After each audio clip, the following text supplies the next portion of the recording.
दक्षिणी गुजरात में विकराल बाढ़ से लोगों को बचाने में एजेंसियों ने पूरी ताकत झोंक दी। एनडीआरएफ और एसडीआरएफ की टीमें अब उन इलाकों में पहुंच रही हैं जहां पिछले 3 दिनों से लोग पानी के बीच फंसे थे।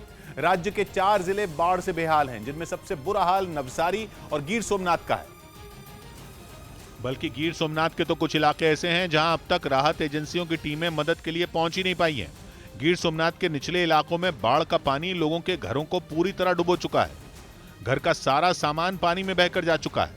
न खाने का सामान बचा है, न पकाने के बर्तन, न पीने का पानी और न ही सोने का कोई इंतजाम। बाढ़ से बेहाल गुजरात के इन हिस्सों में न्यूज 18 की टीम राहत एजेंसियों से भी पहले पहुंची।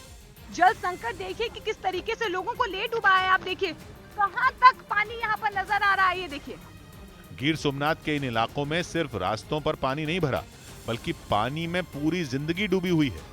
पानी से निकलने के लिए लोग अपने कच्चे मकानों की छतों पर ही बैठ सकते हैं। ये इलाके 3 दिन से पानी में डूबे हैं।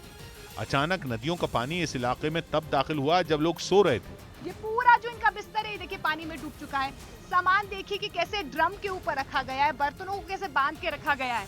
गिर के इन गांवों का शहर से संपर्क टूटा हुआ है, इसलिए यहाँ मदद का पहुंचना भी मुश्किल हो चुका है।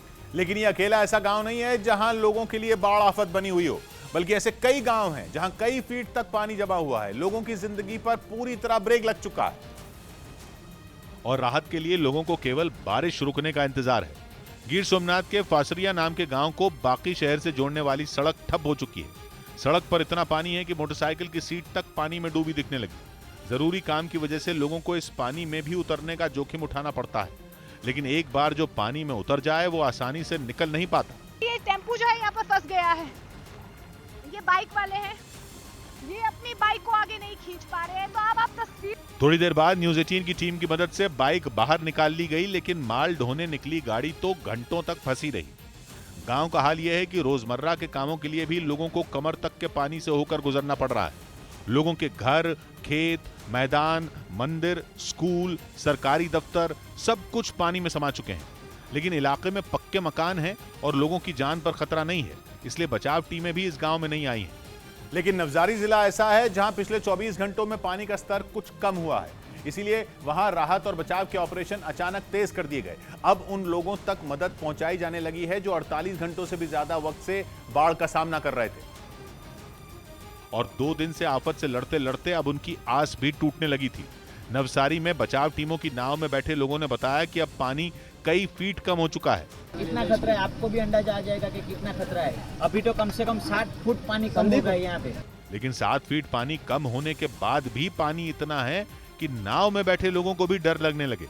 नाव के अलावा फंसे हुए लोगों तक पहुंचने का कोई दूसरा रास्ता नहीं है। नवसारी में फंसे हुए सैकड़ों लोगों को निकालने का काम बचाव एजेंसियां दिन भर करती रहीं। बचाव के काम में कई नावों को लगा दिया गया। जिन लोगों को निकालकर बाहर लाया गया उन्हें राहत शिविरों तक पहुंचाया गया।